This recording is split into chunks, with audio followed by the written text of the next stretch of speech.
Good day everyone. Ating trabaho nga pala ngayon ay dito ako sa Type Forward. So ang aking kasama, yan si Jack, nagpintura siya ng puti. So ang aking job order ay ito nandito sa may left side. Pakibasa na lang po yan, nandyan yan. Yung pipinturahan.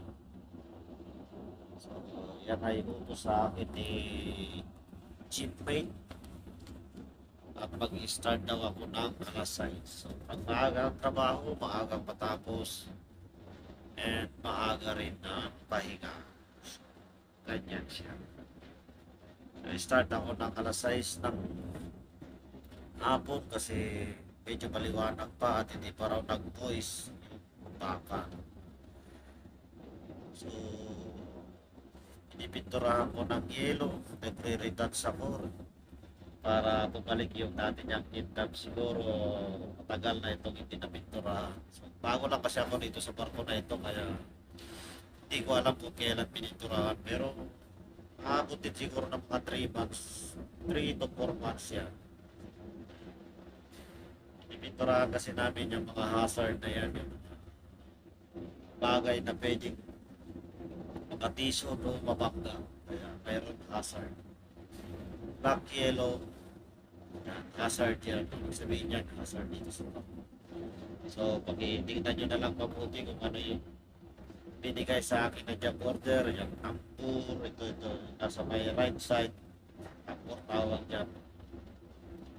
Bullard, yung pinipinturahan ko ngayon ay stopper. So, ayan. And then, ito na yung tambur na sinasabi. Nakalagay dito sa may job order sa may white. So, ayan ang aking pinipinturahan din. Yan ay tambur kung tawagin. Yun lang nakasanayan dito sa barko yan na tawag ay tambur. Yan, ang gamit kasi niyan, dyan namin pinapaikot yung lubid o magpipick up. So, ipapaikot mo lang dyan and then mapipick up na yung lubid. Ginagamit sa pag-mooring. And then yung puti naman na yan ay anchor chain. Piniturahan ng puti ni Jap. And yung shackle is red. Ayan. Ganyan ang trabaho ng isang ordinary seaman. Isa akong ordinary seaman lang, pero at least okay naman ang kita. Pag-aral ko naman yung nag-iisa kong anak, meron din tayong kunting napupundar. Tis-tis lang kung anong meron sa atin. So, tanggapin natin kung ano yung ating kinikita, sinusweldo, at napakahirap din talaga maghangad ng malaking bagay kung hindi sapat ang iyong kinikita. So, blessed pa rin ako at natanggap ako dito sa company na ito. Hindi ko na lang sabihin kung anong pangalan nitong company na ito. At the same time, kung i-stop nyo naman at titignan nyo yung overall ko ay makikita yan. So, nandyan na. Nandito ako ngayon sa may Taiwan wind farm. So, nag-dredging kami dito. And ROB, yan, mga trabaho. So, ayan, tapos ko na mapinturahan din, tinatanggal ko na yung tape na nilagay ko para hindi dumikit. So, ayan, kita nyo naman, diba? So, ayun lang. And then, ito naman yung aking next project. So, hindi lang tayo magpintura, lahat all around. Pagkatapos ng mapintura, bumaba, pinom lang ng tubig, then rest konti, and then tapusin na natin ito kasi kailangan namin i-compress ang basura para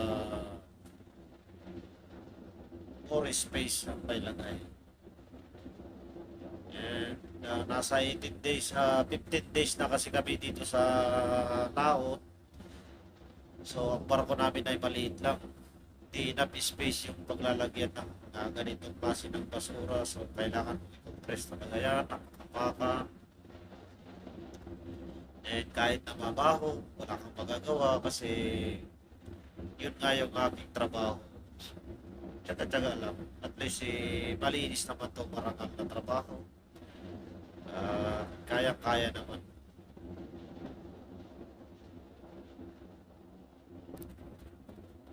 Yung mga karton, kailangan din nilagay dyan. At syempre, sa ngayon kasi bawal nang magtapon ng ano pang klase ng basura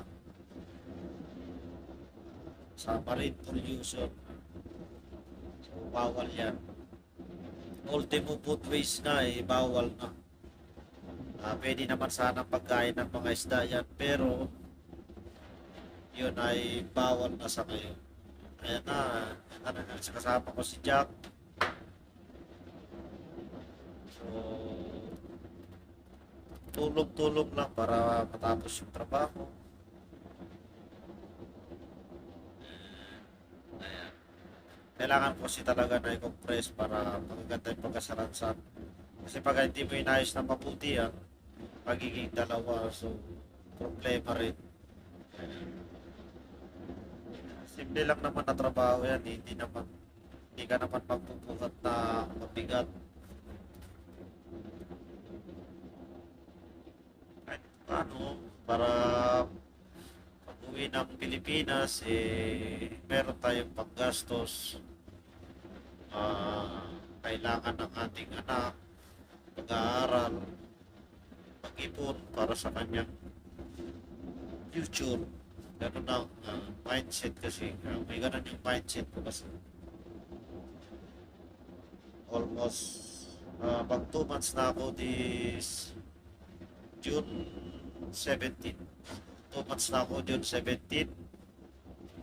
And my contract is until 3 months. So hopefully mabigyan pa ako ng pagkakataon para makapag-extend man lang. Para nadagdagan kahit konti yung ating ipon kasi may mga bagay din tayo na gustong bilhin. Ayun lang sa mga nagtatanong na kung ano yung klase ng trabaho namin. So ayan, napakita ko na. So, malaking bagay talaga yung social media and then lalo-lalo ito mga cellphone talaga. Thank you and God bless us. Ingat po kayo lahat.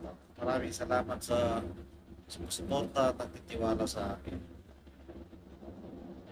Bye bye and God bless. Thank you for watching.